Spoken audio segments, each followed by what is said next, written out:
Almira POV. Matapos matanggal ni Ronan ang mga saplot, buong puso akong nagpaubaya sa kanya. He greedily owned what is his. I am very happy with the love he is doing, all over my body. Ngumisi siya sa akin. I love you, baby love. I love you too. He was stunned. We stared at each other for a moment. The shock on his face was visible. I smiled and quickly kissed him on the lips. Baby love. It feels so good. I love you so much. He kissed me and started to make a work again until we finished the extremity of happiness. Mahabang katahimikan ang namayani sa amin ni Ronan. Kapwa kami magkayakap na nakahiga sa kama. Panay din ang haplos niya sa likuran ko. Is it true? You love me? Humigpit ang yakap ko sa kanya, at paos na sumagot. Yes. Humigpit din ang yakap niya sa akin.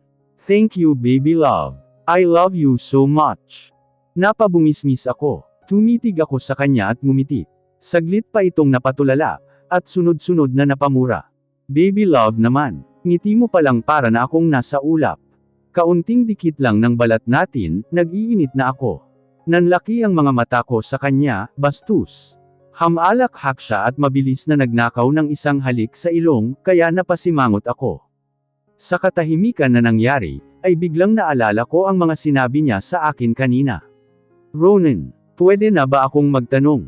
Malamlam siyang tumitig sa akin, saka humugot ng malalim na hininga, bago ngumiti ng kaunti.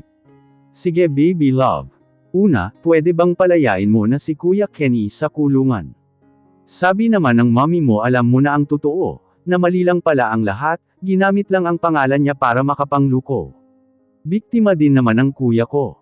Wala siyang kasalanan. Agarang pamatak ang mga luha ko. Baby love don't cry. Hindi ko pinansin ang sinabi niya, bagkus ay nagsalita ulit ako.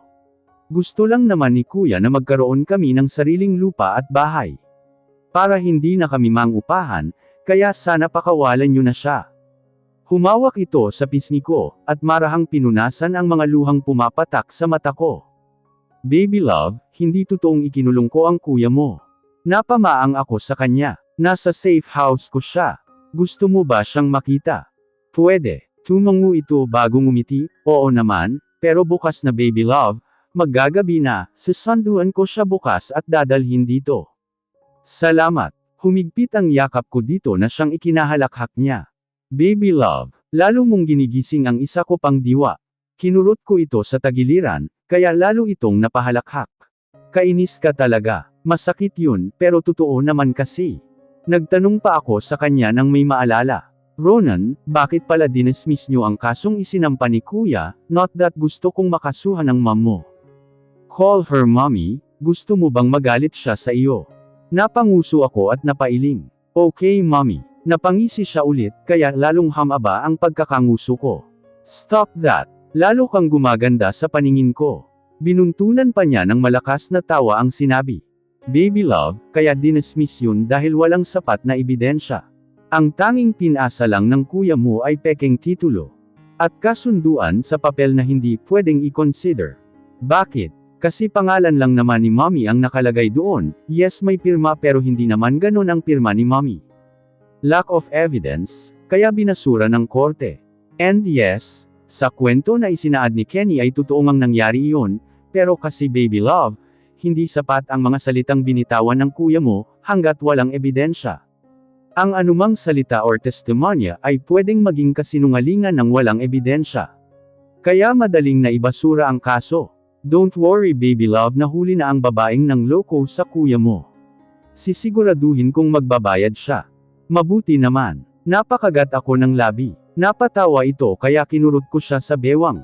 Agad niyang nahawakan ang kamay ko, at dinala sa labi para halikan. Nag-init ang magkabila ang pisngi ko. Fair ako baby love kung yan ang iniisip mo. Napanguso ako, fair daw. Halos malugmok na kami sa putikan, sa pagpapahirap sa amin na magtago dito. Okay na ba baby love? Tumango ako sa kanya at ngumiti. Salamat sa pagsagot. Ngumisi ito. Wala nang libre ngayon. Nanlaki ang mga mata ko sa ginawa nito sa akin. Came me with another ano. With that he kissed me passionately. Baby love, sigurado ka bang hindi ka talaga sasama? Nag-aalala ako. Wala kang kasama dito. Wala sina Mommy, kaya wala kang makakasama.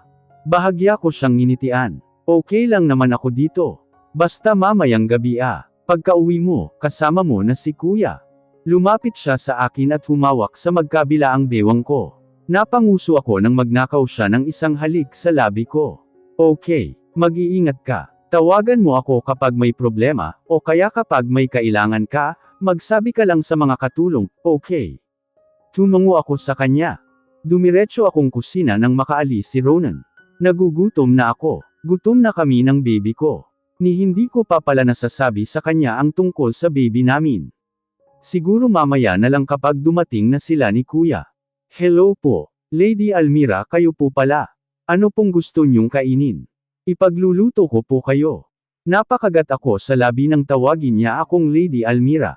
Gusto ko Mang Almira na lang ang itawag sa akin, pero ayaw naman nila. Pwede po bang sinigang na baboy? Parang gusto ko po kasi ng maasim ngayon, at saka may zest o po ba kayo? Zest o, yung juice po, nagtataka nitong tanong. Opo, yung may straw po Napakamot ito sa ulo. Naku Lady Almira, wala po kami niyan dito. Namula ang mga mata ko, dahil sa nagbabadyang pagluha. Ewan ko ba nung sinabi niyang wala. Parang sumikip ang dibdib ko. Ang bigat sa pakiramdam. Gusto kong uminom ng zest o. Natatarante itong lumapit sa akin, at napapakamot pa ito sa ulo. Lady Almira, huwag na po kayong umiyak, bibilhan ko na lang po kayo. Talaga, nagagalak kong sabi sa kanya, habang nagpupunas ng luha. Opo, napahawak ito sa dibdib, na parabang nakahinga siya ng maluwag. Wala na po ba kayong ibang papabili? Umiling ako sa kanya, wala na, yun lang. Kung pwede pakibilisan Ano nga palang pangalan mo? Ako po si Celia, bibilisan ko po para makabalik agad, at makapagluto ng sinigang nyo Lady Almira. Sige thank you. Nang makaalis si Celia pumunta muna ako sa swimming pool nila. Malaki ito. May table set with chair pamalapit sa swimming pool. Nilapitan ko pa ang pool, at natuwa ako nang malamang meron para sa mga bata ang pool. Saktong-sakto para sa akin. Para akong baliw na napatawa sa sarili ko. Sa pangbata lang ako. Hindi ko naman alam kung paano lumangoy, hindi ako marunong. Napatigil ako at napakurap-kurap, kulaunay napahawak ako sa bibig, at napatakbo malapit sa gilid ng pool, kung saan may mga paso ng halaman. Katulad ng dati ay nagsuka ako, ngunit wala akong may suka. Pinunasan ko ang bibig gamit ang damit nang matapos akong magsuka. Napapikit ako nang mariin nang makaramdam ako ng hilo. Bakit ganoon? Bumaho bigla ang tubig sa pool. Napahawak ako sa ulo nang makaramdam lalo ng hilo. Lumapit ako sa isang upuan, at umupo muna para maibsan ang pagkahilo ko. Anong karapatan mong umupo dyan sa pool? Gusto mo bang mas isanti? Napatayo ako sa gulat, sa biglaang pagsigaw ng kung sino. Napalingon ako mula sa likuran. Kumunot ang noo ko sa babaeng ngayon ay lumalakad, na parang modelo papunta sa gawi ko. Mataas ang heels na suot niya, at parang kinulang sa tela ang suot. Halos lumuwa na nga ang harap nito, dahil sa masikip na dress na suot niya. Sino naman to? Imposibleng kapatid ito ni Ronan, dahil sa pagkakaalam ko, 5 silang magkakapatid at puro lalaki sila. Hoy! Hindi ka binabayaran ng tama ng fiancé ko, para lang maupo-upo dyan. Fiancé. Ang alam ko lahat ng kapatid ni Ronan may asawa na. Ibig sabihin fiancé ito ni Ronan. Nagsalubong ang kilay ko. Ano? Tatamimi ka na lang ba dyan? Sino ka? Busangot na tanong ko. Napatawa ito. Sino ako? Tinuro pa niya ang sarili. Bago ka. Napatawa ito. Well, I'll tell you which. I am Ronan fiancé. Lalong nagsalubong ang kilay ko. You are. Really? Bakas sa mukha nito ang pagkabanas. Inggit ka. Well, nag-iisa lang si Ronan, at wala ka nang mahahanap na katulad niya. Napatawa ako sa kanya at umiling, kung inaakala niyang magseselos ako sa kanya, no. Never. Ako magseselos. Hindi no. Lunurin ko pa ang asungot na to sa pool. Para sabihin ko sa'yo, too much ambition can leads you for nothing. Humalukip-kap ako. Halata namang hindi ka papatulan ni Ronan. How dare you? Akmang sasampalin niya ako, nang maagap kong sinalag ang kamay niya, at bahagya itong itinulak. Natulala siya sa akin. Kung inaakala niya na papatalo ako sa kanya, nagkakamali siya. Isusumbong kita kay Ronan. Napangisi ako. Edi magsumbong ka, sasamahan pa kita. Napatiimbagang ito. Sino ka ba ha? Ang yabang mo ah. Ako lang naman ang girlfriend ng lalaking inaangkin mo. At ina ng magiging anak niya. Nanlaki ang mga mata nito. You're a liar. Ako ang fiancé niya. Dahil mahal niya ako lang ang mahal niya. Pampalipas oras ka lang. Masama ang tingin nito sa akin, kaya tinaasan ko siya ng kilay, at nanunuyang nagsalita. Kung ikaw ang mahal niya, bakit ako ang nandito sa bahay nila at hindi ikaw? Kung ikaw ang mahal niya, bakit ako ang hinahabol-habol niya? Alam mo kung bakit? Kasi ako ang mahal niya, ako at hindi ikaw. Masama ang tingin niya sa akin, at nakakuyom ng mahigpit ang mga kamay. Napakurap-kurap ako, at napahawak sa sandalan ng upuan, dahil sa naramdaman ko na naman ang pagkahilo. Napatingin ako sa cellphone niyang hawak nang tumunog ito. Inisnaban muna ako nito, bago tingnan ang cellphone niya, kalaunay tumingin ito sa akin, at may panunuyang itinaas ang cellphone. Animoy tuwang-tuwa sa text messages na nabasa. Guess what? My fiancé says papunta na siya sa bahay namin. Binuntunan pa nito ng tawa ang sinabi. Umawang ang labi ko. May kung anong mabigat na bagay ang bumagsak sa puso ko, at parang nilalapirit ito. Nag-init ang magkabilaang gilid ng mga mata ko, pero agad ko itong ipinikit ng mariin, at napakurap-kurap para hindi tumulo ang mga luha ko. Niloloko mo ba ako, Ronan? Napakagat ako ng labi, nang mas lalo akong nahilo. Nag-uumpisa ng lumabo ang paningin ko. Paano ba yan, witch? Magpapakasaya muna kami ng fiancé ko. In-emphasize niya pa ang salitang fiancé ko. Napakuyom ako ng mga kamay. Hindi ako papayag na apak-apakan ako ng babaeng to. Sige magpakasaya ka, dahil kahit anong gawin mo, sa akin pa rin siya uuwi dahil isa ka lamang parausan, ako naman ang nag-emphasize ng salitang parausan. Makaganti man lang ako sa babaeng ito.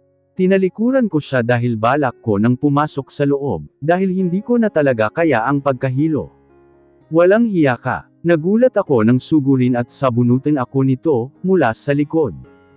Bitawan mo ako. Napaiyak ako dahil sa sakit ng pagkakasabunot niya. Idagdag mo pa ang hilo na hindi ko na talaga kaya.